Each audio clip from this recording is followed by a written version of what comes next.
Đó,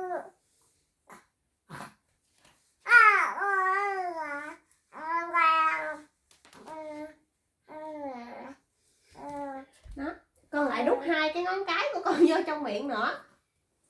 Thật là xấu xí.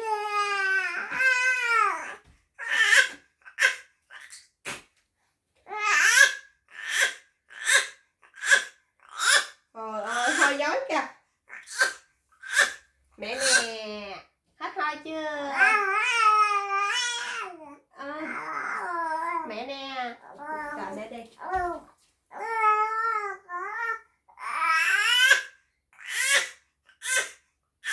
Rồi, mẹ nè, hết thôi chưa? Mẹ nè, mẹ lại rồi đó, mẹ đâu có bỏ con một mình đâu mà con ho. Gây sự chú ý không à. Mẹ đi.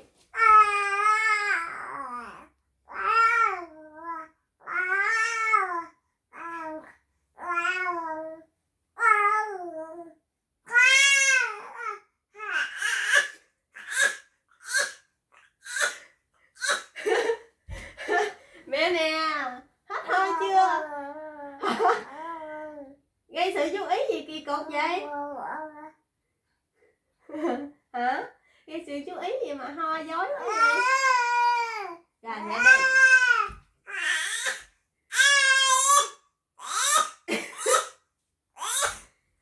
Mẹ nè, hết thôi chưa? Xạo quá. Xạo quá à.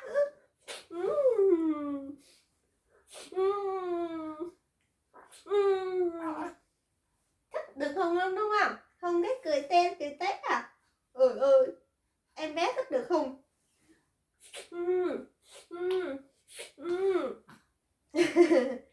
Khoái quá trời khoái luôn. Khoái quá trời khoái luôn. Mẹ đi.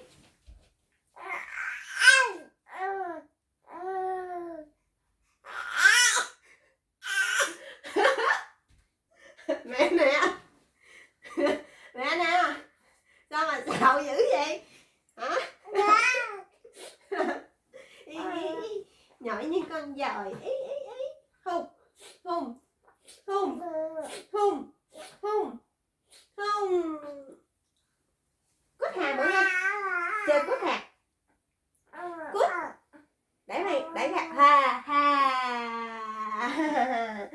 Cút. Cút. Tự đẩy ra coi. Giỏi quá. Giỏi quá. Ha. Giỏi quá. Rồi, làm lại nha, cút hà lại nha. Cút, tự đẩy ra.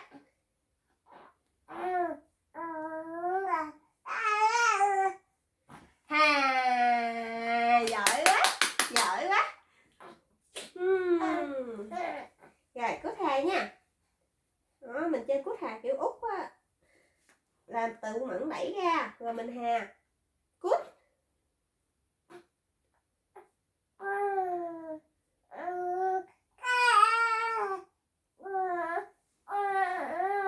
Đẩy ra, tự đẩy ra. Wow, ha, giỏi quá. Giỏi quá. Giỏi quá. Rồi, cút hà lại. Cút.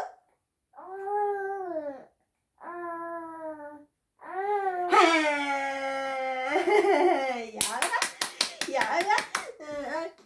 Con trai của ai mà giỏi vậy? Hả? Con trai của ai mà giỏi quá vậy? Hả? Ha ha ha. Ha ha ha. Ha ha ha ha ha ha. Ha ha ha. Ha ha ha. Ha ha ha.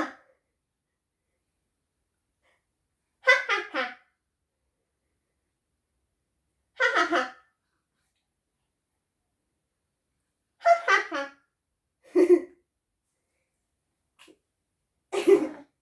Chơi cút hà nữa nha. Cút. Hà coi, hà mấy coi, hà mấy coi.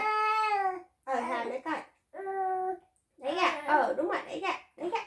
Đẩy ra.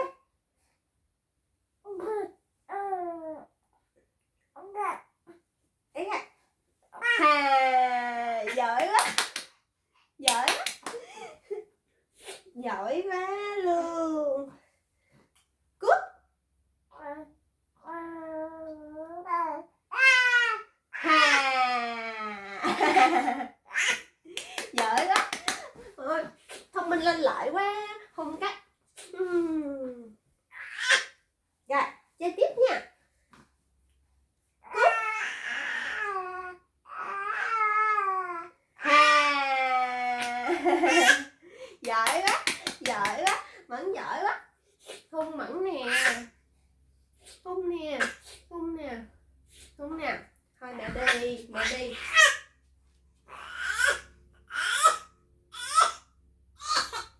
Mẹ nè. Mẹ nè. Hết hơi chưa? Mẹ nè. Hết hơi chưa? Cho con xạo quá gì? Con xạo xị quá gì? Cút. Hà. Giỏi quá. Giỏi quá. Cút Hà lại nha. Cút.